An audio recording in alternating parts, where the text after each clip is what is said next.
Hey there. It's summertime in Florida, and that means one thing. Kids are out of school. My son just finished eighth grade and he's off to high school now. We're super pumped. His school doesn't do a formal graduation. They don't. They just finish out the school year and they just move on. But I'm seeing a lot of my friends and their schools having formal eighth grade graduations where kids walk across the stage, they get a diploma, they take a picture. There's even valedictorian and salutatorian speeches. Hey kids, don't peak too early. What is an eighth grade graduation? I'm so confused. Eighth grade to me is just part of the journey. Part of the journey to 12th grade. Once you graduate high school, big celebration, right? We want a massive celebration when you graduate high school. I personally think that a lot of this eighth grade graduation stuff is simply our society doing giving participation awards, right? You have to go through eighth to get to 12th. If you're on that path, the school's for you. So we're going to give you a participation award halfway along the way. I'm not feeling it. Let me know what's your take on eighth grade graduation? The point of today's call is to wonder if you're handing out participation awards at your brewery. It's a valid question because the people you're hiring have been raised in this participation era, decade, whatever you want to call it, past 20 years, right? Lots of validation, lots of chatter. But is that validation and chatter moving the ball forward? Is it working toward our mission? All right. Summer, we are here. Busiest time of the year for your business. Brewery, distillery, cider, winery. You will generate more revenue over the next 4 months than you will the majority of the rest of the year. So, what should our focus be? What should our focus be for the next 4 months?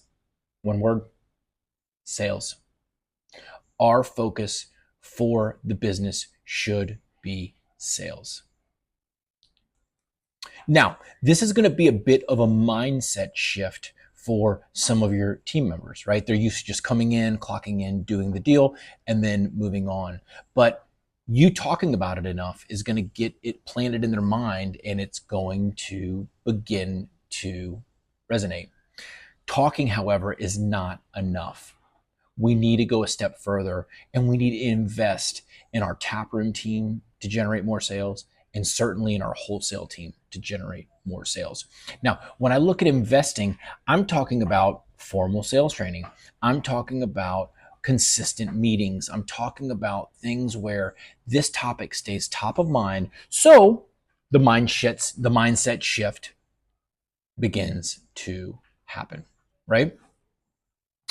What does sales training mean? What does it look like in this context? Right. So I like to look at it collectively first, and then I'll look at it individually.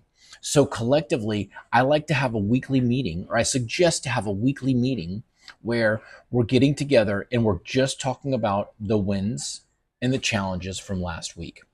This gives us an opportunity to relive what is so fresh in our minds 5 to 7 days before that, and how we can either double down on the wins or adjust the challenges.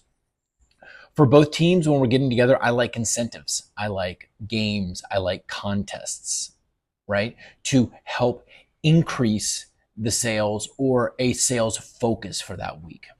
Okay. If we want to talk about the tap room on its own, right, we need to be thinking about how do we get that incremental pint sale? How do we get the 4 pack or 6 pack to go sale? How do we get a merch sale? Right? These are all things that we're going to get more comfortable with and gain more confidence with practice, right? It's all about the conversation that we're having with the customer, listening to what the customer is asking for, watching what they're drinking, and then presenting them with an offer. It's a call to action. This is a typical baseline sales training right here. You give them a call to action. Would you like to take a 4 pack or 6 pack home with you today?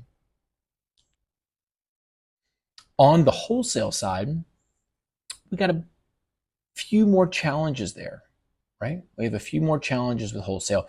We all know this. The number one issue with wholesale right now is just overcoming objections. Okay, if you Google sales objections training, you're going to uncover a whole subset of sales training. It's the number one subset of sales training out there, because what are we doing in sales? We're asking someone to purchase something and overcoming objections. So on the wholesale side, you may be overcoming an objection with a wholesaler, and this could be based on a new style you want to roll out, a new SKU you want to roll out, an offer, right? Or you may be dealing with an objection with an account, right? We don't have the shelf space. We can't buy more beer. We only want one of your styles, not two of your styles. These are all objections with the proper training and face-to-face repetitions in the brewery, right? This objection stuff is not done on the fly.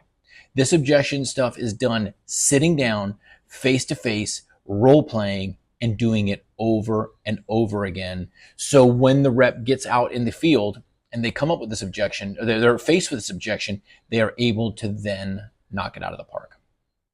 Cool? So, big picture for today. I want to stop rewarding participation, and I want to start rewarding results. More specifically, sales results. Talk to you soon.